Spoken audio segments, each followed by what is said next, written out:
علم ابنك وقول له إن في 4 أصول ما تخرجش عنهم، ده لو مش عاوز تندم في يوم من الأيام. وركز في رقم 3. أول حاجة يا صديقي، ما تمشيش مع الأصغر منك، والأصغر منك مش مقصود بها سن، ولكن أسلوب، تربية، مقام، معاملة، فكر. لأنك لما هتمشي مع حد هتتشبه بيه، وممكن الشخص اللي انت ماشي معاه يحرجك، يصغرك، يهلفظ بالكلام، فيخليك ما تسواش حاجة وسط الناس. فاختار الشخص الصح اللي قد مستواك ومقامك، اللي تعاشره وتتعامل معاه.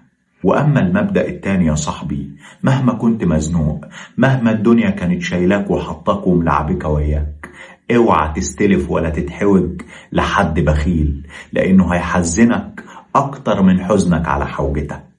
وبالنسبة للتالتة واللي أكدت عليك فيها، اوعى تخون اللي يأمنك على سره، على سمعته، على معاملته، على كلمته، على عشرته وياك. اوعى تغدر بيه، من أمنك لم تخونه ولو كنت خاين. يا صاحبي، أدي الأمانة إلى من ائتمنك، ولا تخن من خانك، لأن الخيانة وحشة، والغدرة يوم القيامة بيجي صاحبها شايل علم كبير علشان يتعرف وسط الناس إنه خاين وما يتأمنش. فيا صاحبي، مهما اللي عمل معك عمل، والله أنا كنت قاعد في مجلس وقاعد مع شخص حكى كل أسراري قدام الناس، وأنا عارف عنه قد اللي عارفه عني أشياء وأشياء. فقال لي قول زي ما أنا قلت له مهما تقول أنا مش هقول، لأن الواحد مننا يا صديقي لو قال كل اللي قاعدين مش هيأمنوا له، وهو نفسه مش هيحترم روحه. فلازم الواحد يفكر في نفسه، ويفكر في المبدأ اللي ماشي عليه، وربنا في يوم من الأيام هيقتص له ويجيب له حقه. فما تخونش حتى ولو اللي قدامك جه عليك وخانك.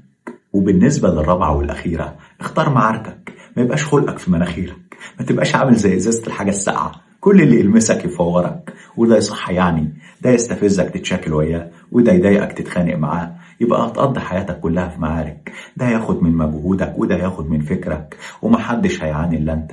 هتقولي يعني ابقى سلبي؟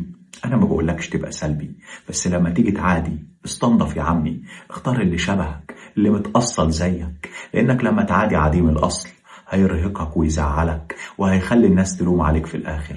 اعتزل ما يؤذيك. في حاجات تعدي، صدقني في حاجات تعدي، ولما تعدي حقك هيجيلك لحد عندك وانت حاطط رجل على رجل.